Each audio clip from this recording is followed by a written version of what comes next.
Back to our channel. നമ്മൾ എവിടെ പോകുന്നു? ഷോപ്പറിൽ എന്താ ചെയ്ത്? അപ്പോൾ ഈ കെട്ടും പാണ്ടൊക്കെ ആയിട്ട് ഞങ്ങൾ പോകുന്നത് ഇവിടെ അടുത്തൊരു പാർക്കിലേക്ക് തന്നെ കേട്ടോ.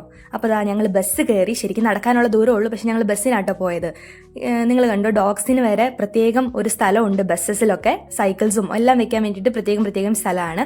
അങ്ങനെ ഇതാ നമ്മൾ പാർക്കിലെത്തി. നമ്മൾ ഈ ഫുഡ് ഐറ്റംസ് എല്ലാം കെട്ടിപ്പറക്കിയാണ് പോകുന്നത്. കണ്ടിട്ട് ഞങ്ങൾക്കൊന്നും മനസ്സിലായില്ലെങ്കിലും ഞങ്ങളൊന്ന് പോയി നോക്കാൻ തീരുമാനിച്ചപ്പോൾ ഭയം. അപ്പം നാട്ടിലൊക്കെ ഒന്ന് പുറത്തിറങ്ങിയാൽ നമുക്ക് ദാഹവും വിശപ്പൊക്കെ കൂടുതലാണല്ലോ, അതുപോലെ ഇവിടെ ജീവിക്കാൻ പറ്റില്ലല്ലോ. അപ്പം ഞങ്ങൾ കുറേ അധികം സാധനങ്ങളൊക്കെ ഉണ്ടാക്കിയിട്ടുണ്ട് കേട്ടോ.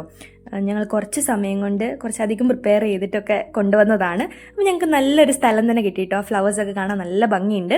അപ്പോൾ ഫ്രഞ്ച് ഫ്രൈസ് ഞങ്ങൾ റെഡിയാക്കിയിട്ടുണ്ട്. അതത്ര ശരിയായില്ല. പിന്നെ എന്താ പറയുക, എല്ലാവരും കൂടെ കൂടുമ്പം ഒരു എന്താ പറയുക, ഞങ്ങൾ അങ്ങ് ആസ്വദിച്ച് കഴിക്കുന്നു എന്ന് മാത്രം. പിന്നെ ഞങ്ങൾ ബേൽപൂരി ഉണ്ടാക്കാമെന്ന് വിചാരിച്ച് ഉള്ളിയും തക്കാളിയും ഒക്കെ കൊണ്ടുവന്നിട്ടുണ്ട്. അപ്പോൾ അതൊക്കെ റെഡിയാക്കാണ്. പിന്നെ കട്ട്ലറ്റ് ഉണ്ട്, അതുപോലെ ബിസ്ക്കറ്റ്സ് ഉണ്ട്, പിന്നെ എന്തൊക്കെയോ സ്പെഷ്യൽ ചട്നീസൊക്കെ ഉണ്ട് കേട്ടോ. പിന്നെ ഇതാ ഞങ്ങൾ കുറേ ചിപ്സൊക്കെ, ബേൽപൂരി റെഡിയാക്കുന്ന ഒരു സീനാണ് നിങ്ങൾ കണ്ടുകൊണ്ടിരിക്കുന്നത്. അപ്പോൾ ഞങ്ങളുടേതായ രീതിയിലുള്ള ഒരു ബേൽപൂരിയാണ് ഞങ്ങൾ റെഡിയാക്കാൻ പോകുന്നത്. പിന്നെ ഇതിനെന്താ പേരെന്ന് എനിക്കറിയില്ല. ഇതിൻ്റെ അകത്ത് ഒരെണ്ണത്തിൻ്റെ അകത്ത് വെജിറ്റബിൾ ഫില്ലിങ്ങും ഉണ്ട്, ഒരെണ്ണത്തിൻ്റെ അകത്ത് നോൺ വെജ് ഫില്ലിങ്ങും കേട്ടോ. അപ്പോൾ മറ്റൊരു വീഡിയോ കാണാം. ബൈ.